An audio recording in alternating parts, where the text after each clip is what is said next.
تو اس نے کہا کہ ہاں میں نے کپڑا سینے دیا ہے. تو حضرت نے پوچھا کیسا؟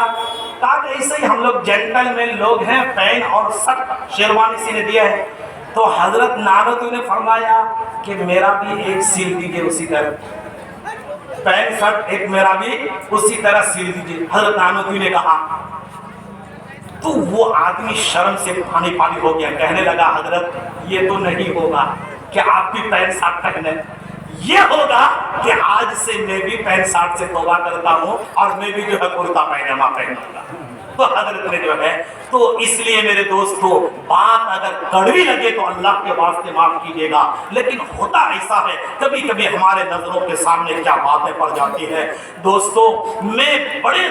دکھی دل کے ساتھ جو ہے آپ کے سامنے کچھ باتوں کو شیئر کرتا ہوں. ہمارا ادارہ فیض القرآن فکری باری صرف ایک مدرسہ ہی نہیں ہے، وہاں محکمہ شرعیہ بھی ہے، ہم مفتیان کرام کی ایک ٹیم ہے، وہاں آئے دن ایک مسئلہ ہو جاتا ہے. اس کا دو چار باتیں میں ہماری ماں بہنوں سے خاص طور سے جو ہے بتلانا چاہتا ہوں. دیکھیے ایک حدیث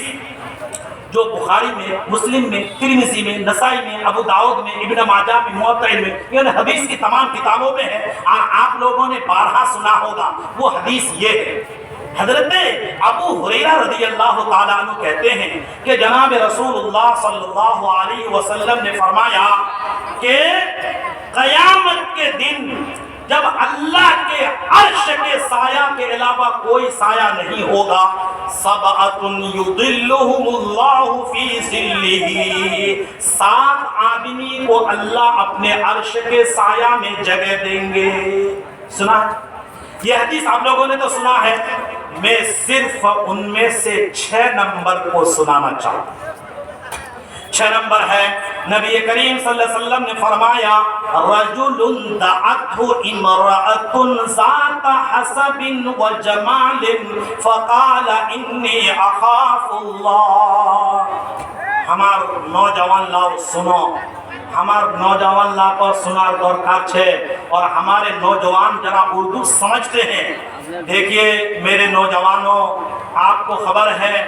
کہ آج آئے دن انکاؤنٹر کے نام پر، مابلنگ چین کے نام پر، مویشی اسمیگلنگ کے نام پر کوئی دن خالی نہیں جاتا کہ ہمارے مسلم نوجوان کا مارڈر نہ ہوتا. دوستو ہمارا ملک انڈیا جمہوری ملک ہے. جب ملک تقسیم ہوا ہم لوگوں نے یہ چوائس کیا، یہ پسند انتخاب کیا کہ ہم اسی ملک میں رہیں گے، اور جب اللہ قیامت میں ہم کو زندہ کریں گے وَمِنْهَا نُخْرِجُكُمْ تَارَةً أُخْرَى، تو ہم اسی انڈیا کی زمین سے دوبارہ قبر سے زندہ ہو کر اٹھیں گے. تو ہم بائی چوائس انڈین مسلمان ہیں، بائی چانس نہیں ہے. اس لیے ہمارے انڈیا کے جمہوری ملک میں ہم اپنے برادران وطن کے ساتھ مل جل کر رہتے ہیں، چاہے مجلس پر بازار ہو، بنگال ہو، بہار ہو یا انڈیا کا کوئی اور اسٹیٹ ہو.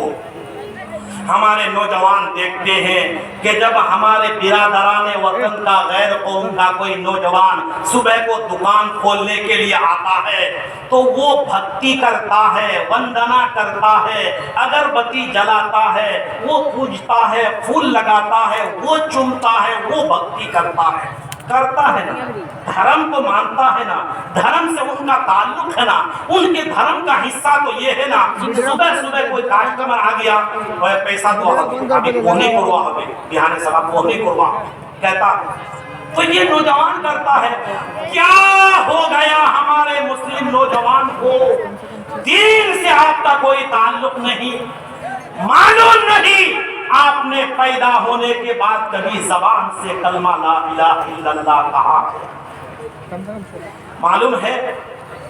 ایک مولانا صاحب نے فون کیا کہ مفتی صاحب ایک مسئلہ سامنے آیا ہے. مولانا صاحب نے نکاح پڑھایا، کلمہ نہیں پڑھایا، ویسے نکاح پڑھا دیا تو دوبارہ نکاح پڑھانا ہوگا نا، نکاح تو نہیں ہوا کلمہ نہیں پڑھایا تو میں نے کہا کہ مولانا آپ کیا بات کر رہے ہیں؟